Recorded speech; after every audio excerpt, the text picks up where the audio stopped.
W a VE3. Having all 4 classes, the first 2 waves had proved barely an inconvenience. Even without Helen's weapon, Will didn't have any issue slashing the creatures' throats, then sprinting away. The combination of rogue and thief skills were quite lethal when used adequately, which raised the question of why Danny hadn't tried to combine them before. After all, his former classmate claimed he had the means to skip the tutorial altogether. Adding that he had introduced Alex to Eternity and the Thief class, one could assume that he had all the time in existence to experiment. What had stopped him?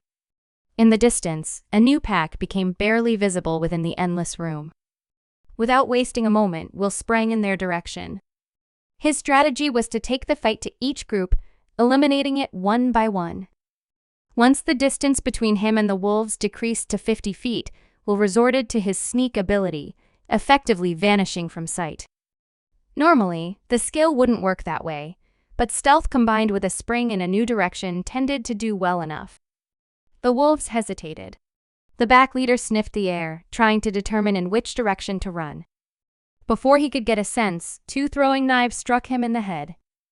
With a muffled whelp, the wolf stumbled onto the ground, the amassed inertia keeping it sliding forward. Dashing to the middle of the small pack, Will buried his poison dagger in the neck of the second wolf while kicking a third. QU, I see KJ a beat.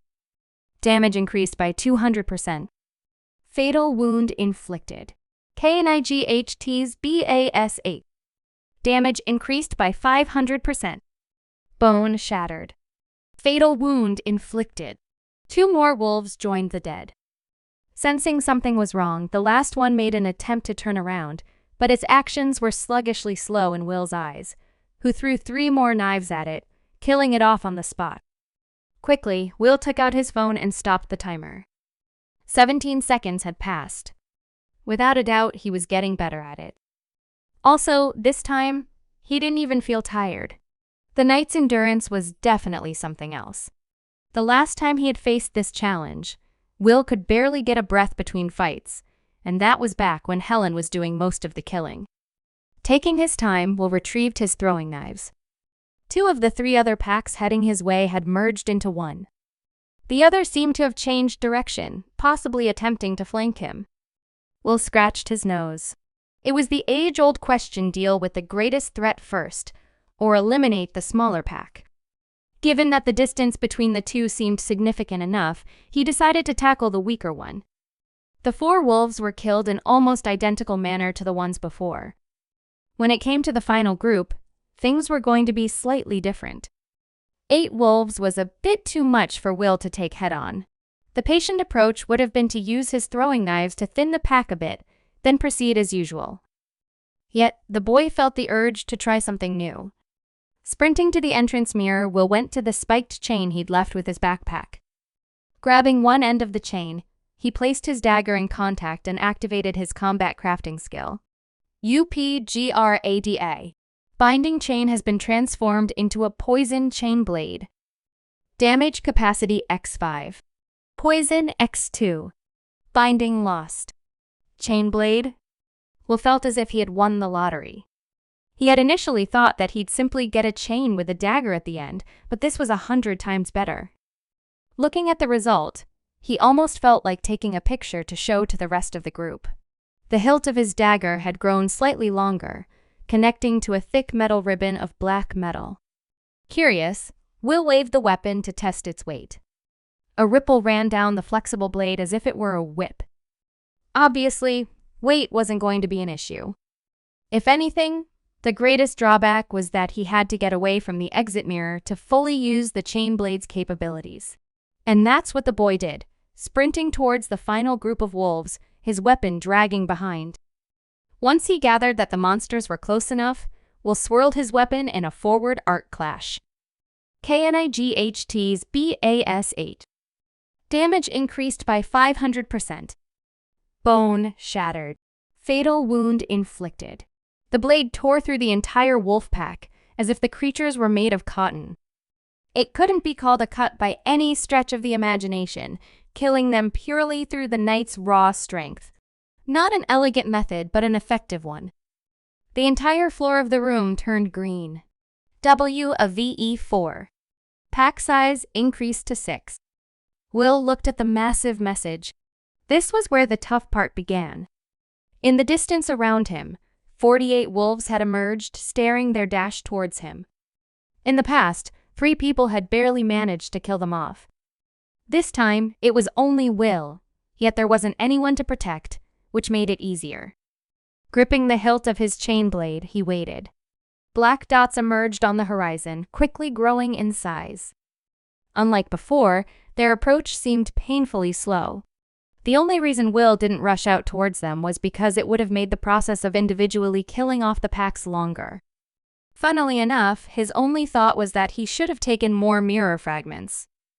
At present, he only had a few dozen in his backpack. With that few, they'd only be able to cause a momentary distraction should he need it. The wolves kept on approaching closer and closer, unaware that they were rushing to their own slaughter. Even so, their ferocity filled the air, causing Will to stay anxious. All the armor, skills, and weapons he'd amassed so far felt insufficient. "Not yet," he whispered, giving himself a bit more courage. When the first of the wolves came within 50 feet, he could wait no more, spinning the chain around him. There was nothing elegant or precise about doing so. All the boy wanted was to stop the charge, and he did. Several dozen wolves were ripped to pieces until the chain blade lost all of its inertia. Twice as many remained, the ones in front leaping straight at their target. It was at this point that Will realized the flaw in his tactic. Thankfully, he also had a way out. Using his rogue's leap, he jumped out of the carnivorous circle that surrounded him. KNIGHT's BAS8. Damage increased by 500%. Bone shattered. Fatal wound inflicted. One of the threatening wolves received a kick in the ribs mid-air. Another 2 received a healthy number of throwing knives, allowing Will to escape. Landing safely on the floor, he instantly sprinted forward. The result could be called mixed. He had remained whole, yet completely without weapons. All that he had going for him was the knight's strength and the rogue's evasion against close to 20 wolves. "No!" he whispered through gritted teeth. He hadn't come so far to lose. Mistakes were made to be corrected. These were just wolves, after all. If he couldn't win here regardless of their numbers, what would he do beyond the tutorial? How would he defeat monsters that had magic or were as skilled as the hidden boss? What could he do against the archer and all the others like him lurking in the greater world? Taking a sharp turn, Will ran to the entrance mirror. It was time to resort to another skill. It took the wolves a few moments to figure out what was going on, but the pack spotted its prey soon enough. It wasn't in their nature to give up or show mercy. Baring their teeth, they prepared themselves for the kill, when 3 different wills scattered in different directions. There was no way to know whether the wolves realized that these were mirror copies on the floor. All they knew was that everything had to be killed, so they split up, forming 3 new groups. At that point, Will played another trump card. A 4th instance of him appeared at the scene of the latest slaughter point. Hastily combing through the bodies, he retrieved his chainsword, freeing it from the wolves' remains. "Divide and conquer," he said out loud for another dose of encouragement. Up till now, he'd never thought that anything taught at school would have proved useful in such a situation. Who knew that history could come in handy? The remainder of the wave was easily dealt with. Using his mirror copies as bait, Will caught up to each of the 3 packs and killed them off one by one, the same as before. When the floor turned green again, he sat down to rest as much as he could. He had vastly overestimated himself when he had tried to take on 4 dozen wolves at once. Maybe if he had a night sword, things would be different. But as lethal as the chain blade was, it had its limitations. WVE5. GREATWOLF added to each pack. The floor turned red again. "Won't you let me rest?" Will sighed mentally as he forced himself up. This was it, the midpoint of the waves. Once he completed this, he'd have gone through more waves than remained. This was the point at which they had ended the challenge last time. Bracing himself, Will and his copies looked in all directions. Moments later, he saw the usual dots emerge. They all started the same as before. After a short while, the difference quickly became obvious.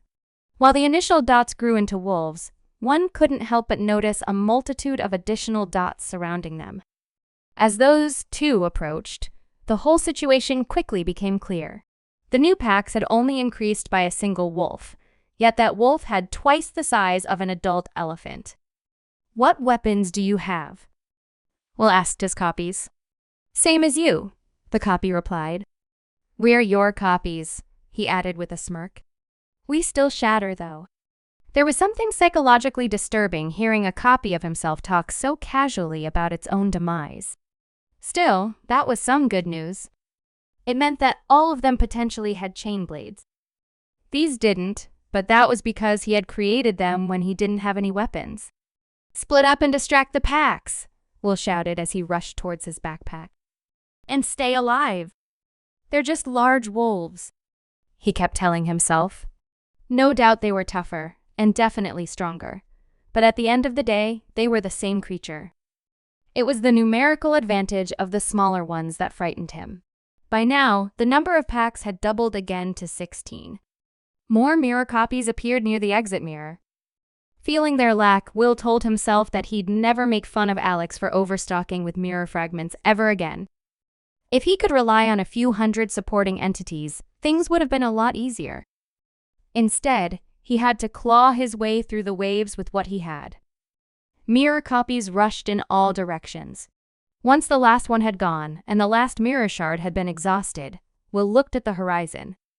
The packs remained a fair distance away, still split up into separate groups. Interestingly enough, the large wolves weren't particularly faster than the smaller ones. Either they had their speed limited, or they were choosing to remain as a unit.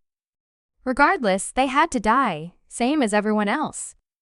"What would you do?" Will asked, as if Danny could hear him. "Rush off or stay behind till most of it is done?"